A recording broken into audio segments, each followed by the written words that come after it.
Halo, ini masuk akal. Saya Aryo Bimo. Perkembangan terbaru dalam polemik ijazah Presiden ke-7 RI, Joko Widodo cukup menarik. Salah satu tokoh yang sebelumnya sangat keras menyatakan ijazah Jokowi palsu, Rismon Sianipar, kini menyampaikan hal berbeda. Ia menyatakan bahwa watermark dan emboss pada ijazah itu memang ada.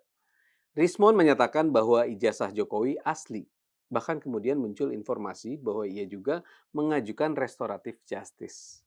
Perubahan sikap ini tentu memunculkan pertanyaan, apakah ini sekedar langkah hukum biasa atau ini tanda bahwa pertahanan narasi yang selama ini dibangun oleh kelompok yang sering disebut publik sebagai RRT mulai runtuh. Publik tentu mengenal tiga nama yang selama ini paling sering muncul dalam polemik ini.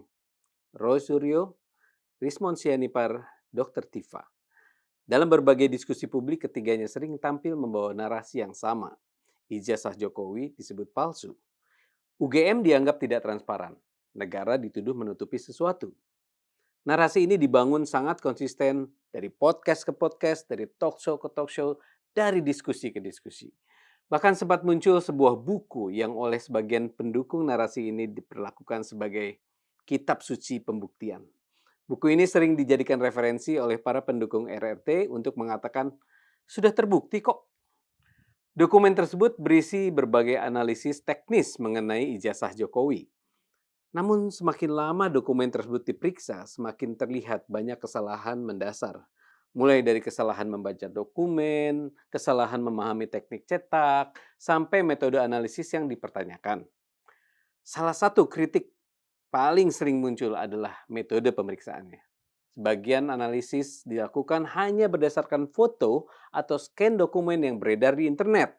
Padahal dalam disiplin forensik dokumen, pemeriksaan keaslian dokumen idealnya dilakukan terhadap dokumen fisik asli. Karena yang diperiksa bukan hanya bentuk visualnya, tapi juga serat kertas, teknik cetak, watermark, emboss, dan karakter fisik lainnya. Hal-hal seperti ini tidak bisa dianalisis secara akurat hanya dari gambar digital. Beberapa ahli digital forensik bahkan pernah mengingatkan bahwa analisis terhadap foto dokumen tidak sama dengan pemeriksaan forensik terhadap dokumen asli. Karena foto hanya merepresentasikan gambar dari dokumen, bukan dokumennya sendiri. Di titik inilah kita melihat perkembangan yang menarik. Rismon sendiri menyebut bahwa penelitian ulang selama 2 bulan terakhir membuatnya menyadari bahwa watermark dan emboss pada ijazah itu memang ada. Pertanyaannya kemudian muncul, penelitian 2 bulan ini dilakukan setelah apa? Kalau kita melihat kronologinya, dalam beberapa waktu terakhir memang dilakukan gelar perkara di Polda Metro Jaya, di mana ijazah asli Jokowi diperlihatkan. Artinya, dokumen yang selama ini diperdebatkan akhirnya ditunjukkan dalam bentuk fisiknya. Bukan lagi foto, bukan lagi scan, tapi dokumen asli. Jika perubahan kesimpulan ini memang muncul setelah melihat dokumen fisik tersebut, maka ada satu pelajaran penting di sini. Bahwa analisis yang sebelumnya dibangun mungkin memang terlalu bergantung pada gambar digital yang beredar di publik, bukan pada pemeriksaan langsung terhadap dokumen. Dan ketika dokumen asli diperlihatkan, sebagian asumsi itu mulai runtuh. Di titik inilah publik mulai melihat dinamika baru. Rismon Sianipar sebagai salah satu tokoh utama mulai mengoreksi kesimpulannya dan bahkan disebut telah mengajukan permohonan agar perkara ini diselesaikan melalui restoratif justice. Namun sebelum terlalu jauh membaca dinamika politiknya, ada satu hal penting yang perlu dijelaskan kepada publik. Apa sebenarnya restoratif justice itu? Dalam sistem hukum pidana modern, restoratif justice adalah pendekatan yang menempatkan pemulihan korban sebagai tujuan utama, bukan sekedar menghukum pelaku. Jika pelaku mengakui kesalahan dan korban bersedia berdamai, maka perkara dapat diselesaikan melalui mekanisme pemulihan.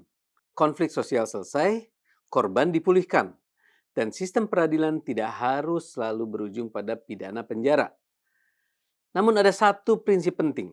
Dalam restoratif justice, korban adalah pihak yang menentukan.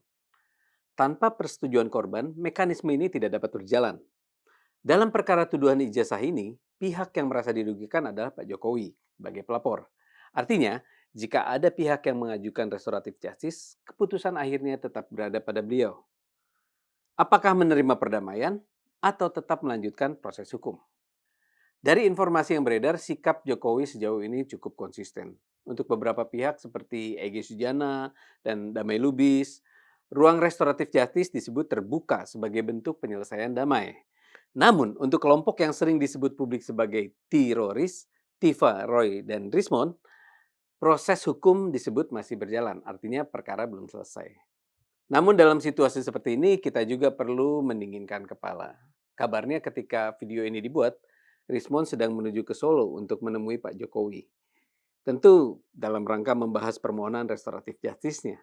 Ketika seseorang mulai mengoreksi pernyataannya, bahkan mengajukan restoratif justice, kita tidak perlu langsung menghujat. Hukum pidana bukan dibangun untuk memuaskan amarah publik. Ia dibangun untuk menyelesaikan konflik secara adil. Selama dilakukan sesuai prosedur, semua upaya yang dilakukan oleh para pihak memperoleh keadilan harus kita hormati. Pada saat yang sama, polemik ini juga memberikan satu pelajaran penting bagi ruang publik kita. Menuduh seseorang melakukan kejahatan bukanlah perkara ringan. Dalam hukum pidana, tuduhan yang disampaikan tanpa dasar yang kuat dapat berubah menjadi persoalan hukum baru. Ketika seseorang secara terbuka menuduh orang lain melakukan tindak pidana, tetapi tuduhan tersebut tidak dapat dibuktikan, maka pernyataan tersebut berpotensi masuk ke ranah fitnah atau pencemaran nama baik. Itulah sebabnya dalam episode sebelumnya saya menekankan bahwa dalam negara hukum, tuduhan harus disertai bukti. Tidak cukup dengan dugaan, tidak cukup dengan analisa sepihak, dan tidak cukup hanya berdasarkan foto dan gambar digital. Karena jika tanpa bukti, ruang publik bisa berubah menjadi arena saling menuduh tanpa tanggung jawab hukum.